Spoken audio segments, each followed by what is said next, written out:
Hello everyone, Jeremy Gerard from Mythic Customs here with another one of my short customizing tutorial videos. Today I want to talk about painting Mythic Legions figures. Questions about painting are the most common ones I receive from people looking to get into customizing and want to start really adding another layer to their Mythic Legions figures. It makes a lot of sense when you first begin kind of customizing Mythic Legions. You're probably going to be doing what I call pop and swap customs, changing heads and armor parts between figures. But once you kind of get comfortable with that, the next logical step is to begin adding some paint to them. Whether you're painting the individual figures themselves or whether you're painting some of the parts that are available from all of the 3D printing companies that are out there offering add-ons today, painting is definitely going to open up a whole new realm for your Mythic Legions collecting and customizing. So I get a number of the same questions. I figured I'd shoot a quick video and kind of rapid fire answer some of the most common ones that I hear when it comes to painting. And the first question is always, what paints should I use? So if you talk to different customizers, you're probably going to get different answers about which paints they prefer. And that's because it is very much a preferential type situation. Different customizers are comfortable with different brands, largely because they may have started with that brand and they know how to use it. They're familiar with the colors, they're familiar with how it goes on the figures. But the reality is that when you're looking at paint brands, there are two general categories you're going to find. One is what I call hobby store paints, and the other is what I call craft store paints. So the hobby store paints are going to be like Vallejo, Citadel, Army Painter.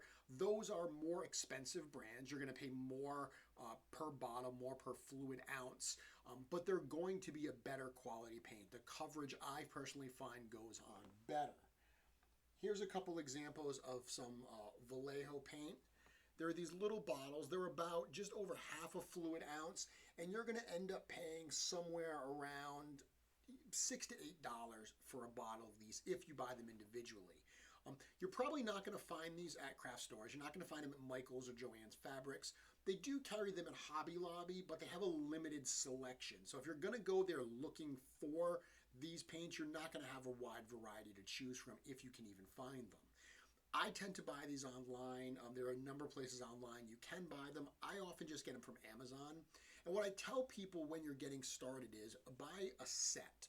So instead of paying, $6 to $8 for individual bottles, that's going to add up fast. You can buy a set of a bunch of basic colors that'll probably run you somewhere between 40 and 50. You probably get like 18 bottles. So definitely an investment, but the per bottle cost is going to go way down by buying them together. And then you can always buy other more obscure colors that you need for specific customs you have planned. Now, when you're talking about hobby store paints, those are going to be a lot less expensive. And those come in a variety of brands as well. I really like the Craft Smart brand, especially their metallics. There's also Deco Art and Folk Art. Apple Barrel is another one. These are paints that you're going to find at Michael's, at Joann's Fabrics and such. A bottle of this is about 2 fluid ounces, so it's almost 4 times bigger than the Vallejo ones I just showed. And you're going to pay somewhere between $1 and maybe $3 most for one of these bottles. So they're a lot cheaper. And one of the things that's great about the hobby store paints is if you go in to Michael's, they have this whole row of these paints, and they have all the little paint swatches in front of them based on the paint that the color they're supposed to be. If you're trying to match a specific color in Mythic Legions, like for instance, say a certain kind of metallic armor, I will just bring that piece into the craft store with me, and I will try to match it up as closely as I can to those bottles. And a lot of times I buy 1 or 2. Maybe even 3. They're so inexpensive that even if you buy a bottle that's not exactly what you need, the investment has been very, very minor. Now, I like to use these types of paints. I tend to use the Vallejo when I'm going for a more fuller coverage piece, where I want to cover something. So for instance, this piece here, this is my Frost Goblin. So you can see this actually just uses a Goblin Legion Builder head, but that it normally comes in green. I've completely repainted that head to this kind of like grayish icy blue color. To get full coverage like that, that would be a Vallejo paint that I would want to use for or something like that, because I really feel like it's going to go on nice and smooth. It's not going to look kind of clumpy and chalky.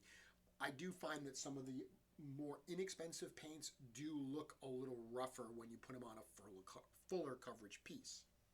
However, I use those cheaper paints all the time. As I said I love the metallics, especially when I'm dry brushing metallics. They work wonderfully. So I'm not going to go into the exact nature of how to dry brush, but just so you know, dry brushing is basically where you're dipping your brush in the paint, and then you're drying it off on like a paper towel. That's why it's called dry brushing. You really want there just to be like a hint of paint left on that brush. And then when you lightly go over a figure with it, what ends up happening is there's so little paint that it's just really going to get kind of the most exposed areas of the sculpt.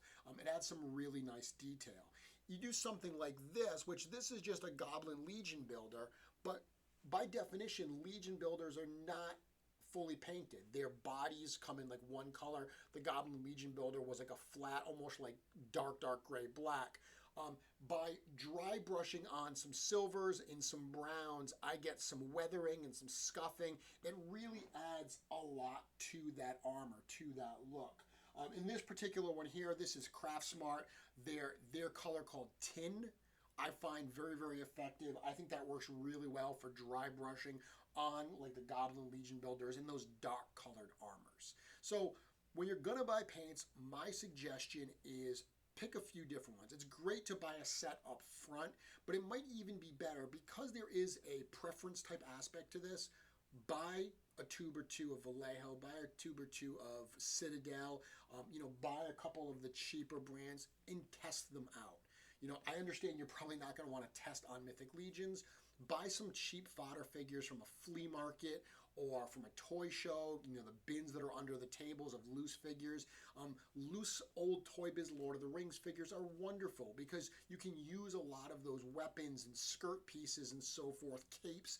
You can use those to accentuate your Mythic Legions figures, and then the figure bodies that you end up with, that's a perfect canvas for you to try out some of these paints and get some of the techniques down. Okay, so when you're buying paints, I would get a mix of the good paints. Again, I prefer Vallejo, and a number of craft store paints that will help build out your array of paints that you have available to you. Now, the next question I always get is brushes. Which brushes do you use? These are my favorite brushes. I get these from Michaels as well. These are Tester's brushes. They come in 3 sizes. It's a 3-pack. There's a size 10, a size 8, and a size 2 in them. And what you can see here is the tips of those brushes, they're very flat, okay? I find these to be really effective when painting Mythic Legions, especially when you're dry brushing. When I dip this in and I dry this off, just using this flat tip on the Mythic Legions armor, I find to be a very effective way to add those paint details. This 3-pack will run you about $10 at Michaels, so you're paying just over $3 a brush. That's a really good price. What I would say is you don't need the crazy art store brushes. You want to start with good brushes, but you don't need to go to an art store and pay a fortune to get a number of brushes. The reality is painting these figures is very rough on brushes, especially dry brushing. Dry brushing absolutely destroys brushes, so you're not going to get a ton of life out of them. Spending a ton of money on brushes is going to end up not being a great investment. On the flip side, if you go to the craft store and they have those big multi-packs where you'll get like 20 different brushes for probably like $10 or something, those aren't good either. The kinds of bristles they have, the bristles are going to fray, and as you're trying to paint details, you're going to get stray bristles that paint in areas you didn't intend to be painted. Those are really challenging. This is a nice middle ground, I feel. Using those Tester's brushes, that's my bread and butter. I use it all the time. Now, for detail work, like if I'm painting teeth or eyes or gums, those are all challenging areas to paint, by the way. If you're just starting out with painting, I certainly wouldn't begin trying to do a human face or a dwarf face, something that needs to look realistic. Those are a lot more challenging, if for no other reason than the eyes. trying to paint eyes is very, very tricky. There's a number of tutorials on YouTube that you can watch on how to do that. My good friend Nikki Nicole Cheney, she's been posting on her Instagram page a whole bunch of painting tutorial videos that are wonderful as well. This video here is just kind of the basics, answering questions. She goes into a lot of techniques, certainly worth checking out. But I would offer that when you're going to start painting, give yourself some easy projects first. Adding weathering to armor, adding dry brushing and grime and dirt, that's much easier than trying to paint a realistic face. But when you do get to that point that you need the detail work, these are the brushes that I really like. They are more expensive. These are by a company called Winsor & Newton. This is their Series 7 line, and it's actually the miniature series. This is size 000, which is the smallest one that I could find. And it's an incredibly tiny tip. It's so tiny it's not even really going to focus there. But it's an incredibly tiny tip. Works great for painting, like I said, a lot of that fine detail. So realistically, all the customs you see from me use either these brushes for detail or these testers brushes. I tend to buy a couple packs of those testers brushes at once, and as the brushes themselves start to degrade and not really be good anymore, I end up just throwing them away and opening up a new brush. It is really good to use not only quality paints, but decent brushes, fresh brushes, to make sure that you're not struggling with the actual tools as you're trying to paint these customs. Now, when it comes to painting, a question, again, that I always get is, do I prime the figures first? Do I prime the parts? The answer is it depends. I don't really use primer. If I'm painting on an actual figure, so for instance, that Goblin Legion builder that I showed, when I dry brushed on the silver and the brown to give him some scuffing and some dirt, I don't prime that first because I don't really want to change the whole color of the figure itself. I'm just adding paint onto what exists. But even the Frost Goblin that I did, I didn't paint that. I didn't prime that head before I painted because I actually wanted to maintain the eyes and the teeth and just paint the green flesh the new color. So if I primed it first with like a spray, I'm going to lose all the details that are already there. The factory paints on these are so wonderful that if you can add to the factory paints, I find that to be a really great solution. That actually helps the figures themselves look more natural and fit in better with your existing Mythic Legions display. The only time that I do spray, and it's not primer, but I tend to spray a base coat, usually of black, and I tend to use this Krylon Color Master. This is a flat black color. When I do that is if I'm going to be painting any of those aforementioned 3D printed parts. So those come in, like a one color resin. Those are pieces that I will start with a base coat. I will spray paint them all black, and then I'll lay the paints on top of that. I also do it if I'm using a bunch of pieces from different figures that are all disparate colors, and I want them to eventually all be the same color. And the reason for that is when you paint this stuff on, the underlayer color is going to influence the final result of the paint you add. So if you paint some colors, especially metallics and stuff, on top of a green piece, it's going to look different than if you paint on top of a black piece. If I'm painting armor, and say I have one armor piece that's silver and one armor piece that's gold and one armor piece that's like a bluish color, and I want them all to eventually be the same color, basing them out in black first and then laying, say, the metallic color on top of that is going to give you a consistent look across all of them. Now, again, another really common question when I am painting, what about joints? Painting joints is the bane of every customizer because these are parts that are meant to move, like in the elbows and the knees. They're really, really difficult to paint. The honest answer is I try to avoid painting those. I tend to try to find recipes that don't require me to paint those joints. It's not always possible. If I'm going to use a figure that has a black body, I need to have a black body, it's easier for me to start with a Mythic Legions figure like the Taurian, the Black Minotaur, because it's already black. Of course, a lot of times the figures that would make sense to start with as a base aren't always readily available, or sometimes there aren't a base body that has the color you want, and you may have to paint the joints. You really have a couple options if you have to do it. One option is the easy way, the lazy boy way, I guess you would say, is just to paint the joints. Just paint the joints like everything else that you're painting. I tend, when I do that, to actually remove the pieces. So if I'm doing an arm, say I'm doing a skeleton arm and I'm changing the color of the skeleton arms have an upper arm, a lower arm, and then the gauntlet. So the lower arm and the upper arm are the bone pieces. That's what I'm going to paint. I don't try to paint them intact. I do actually put them in hot water, remove those two pieces, dry them off, and then I paint them separately. Because if you paint them together, there's areas of the lower arm that are in the joint that you're not going to actually be able to see. You're not going to be able to get it if it's intact. Even then, there's still going to be parts that are going to be tough to paint. The actual disc that provides the movement, it's going to be hard to get every piece of that. Oftentimes when you do this, you'll find they look fine in one pose, but if you like extend the arm, you reveal an area of that disc that you didn't actually paint. So when you do this, when you just paint over the joints, even if you separate them first, you end up having, it looks great in one pose, but if you move it, you might see some of those little paint snafus. In that case, even a lot of times I use the example of bones.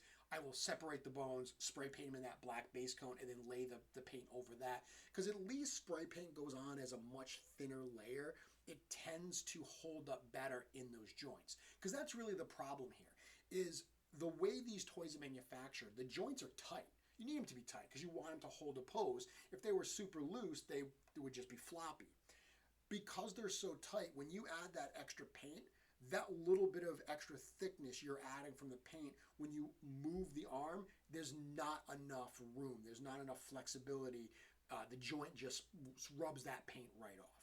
So spray paint is not as thick. I find that works a little bit better. Another thing you can do to prevent that rub, and this is something that I don't do personally, but I know there are some customizers that Dremel the joints. They'll take a little file, a little like sandpaper or a little file or a really small sanding bit on a Dremel, and they'll actually Dremel the joint itself so there's more clearance. So when they put that paint, it doesn't rub. It's very meticulous work, and it's a little dangerous, to be honest with you. There's not a lot of plastic in those joints. If you Dremel it, if you sand it too much, you will potentially degrade the stability of the joint itself. So it's an option, but one to be careful of. The final thing that you can do is you can dye the figures. Again, this is also something I don't do, but I know there are people that do it. My good friend Dennis Derby has dyed a number of figures. That's a whole nother video. That's a whole nother topic.